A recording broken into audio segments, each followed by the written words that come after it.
Assalamualaikum warahmatullahi wabarakatuh. Sobat punya masalah terkait motivasi belajar? Saya bertanya ini karena ada cerita yang ingin saya sharing kepada sobat tentang motivasi belajar. Saya punya keponakan, dia mempunyai beberapa teman yang kebetulan saya kenal. Ada hal yang sama yang saya temukan pada diri mereka, yaitu mempunyai nilai rapor yang kurang bagus. Setelah saya selidiki latar belakang mereka berbeda-beda, ada keluarga yang kurang harmonis sehingga tidak mendapat perhatian yang cukup yang membuat dia malas belajar. Ada juga yang mendapat masalah pada kesehatannya sehingga dia jarang masuk, namun dia malas mengejar ketertinggalan dalam pelajaran. Ada pula karena faktor ekonomi sehingga membuat dia kesulitan membeli buku-buku pelajaran, namun malas meminjam buku temannya untuk belajar. Saya melihat dari berbagai permasalahan latar belakang mereka, mengapa mereka mendapat nilai rapor yang kurang bagus. Apa itu? Yaitu kemalasan dalam belajar.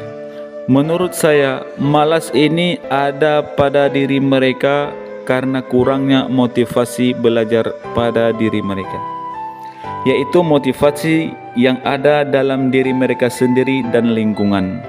Jika motivasi ini ada pada diri mereka, mereka akan menjadi manusia tangguh dan rajin belajar walau kesulitan belajar. Mereka akan tahu pada hakikatnya mereka belajar dan tugas utama mereka adalah belajar. Maka dari itu kita mesti perlu belajar, karena belajar adalah fardu ain. Saya sebagai sobat kalian, maka saya akan sharing motivasi belajar dan kemauan untuk belajar. Saya berharap setelah sobat mempunyai motivasi dan semangat belajar, setelah sobat mendengar dan melaksanakan tips ini dan membuang jauh-jauh rasa malas. Ada banyak tips tentunya, tapi saya akan sharing 4 saja. Pertama, dorongan dan eksternal. Contoh eksplementasinya adalah tulis di kertas tentang hukum kausalitas. Contohnya, jika saya tidak belajar, saya akan mendapatkan nilai rendah. Jika belajar, aku mengerti dan hafal materi pelajaran sehingga nilaiku tinggi. Jika nilaiku tinggi, aku mendapat beasiswa dan bisa membahagiakan orang tua. Jika nilaiku rendah, orang tuaku akan kecewa, dan seterusnya dan seterusnya. Maka tempel di kamar sobat dan baca ketika malas melanda agar sobat ingat. Kedua, tetapkan tujuan. Apa sih tujuan sobat belajar? Contoh tujuan jangka pendek: meraih peringkat pertama pada pembahagian rapor semester ini dan nilai 100 pada ulangan minggu ini, dan seterusnya dan seterusnya. Contoh tujuan jangka panjang, begini contoh perjalanannya. Misal sobat mau menjadi guru olahraga, maka tancapkanlah tujuan sobat agar bisa kuliah di FKIP olahraga. Maka berbanding lurus dengan keinginan sobat.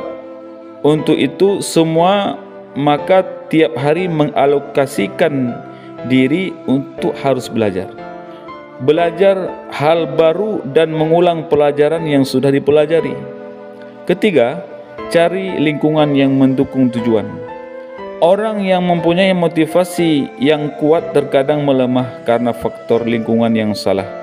Jika sobat dapat peringkat rendah, maka sobat carilah teman yang mempunyai ranking di atas. Maksud saya bukan tidak boleh berteman dengan teman sama-sama di bawah. Tetaplah berkawan dan sapa. Jadikan orang pintar sebagai kadip sobat. Keempat, berdoa. Ini merupakan tips pamungkas dan penting. Kenapa? Karena manusia ini makhluk lemah, suka berbolak-balik hatinya, kecuali orang yang mendapatkan taufik daripada Allah, karena Allah Maha Kuat, dan terus meminta kepada Allah untuk tetap kuat dalam belajar. Meminta hanya kepada Allah.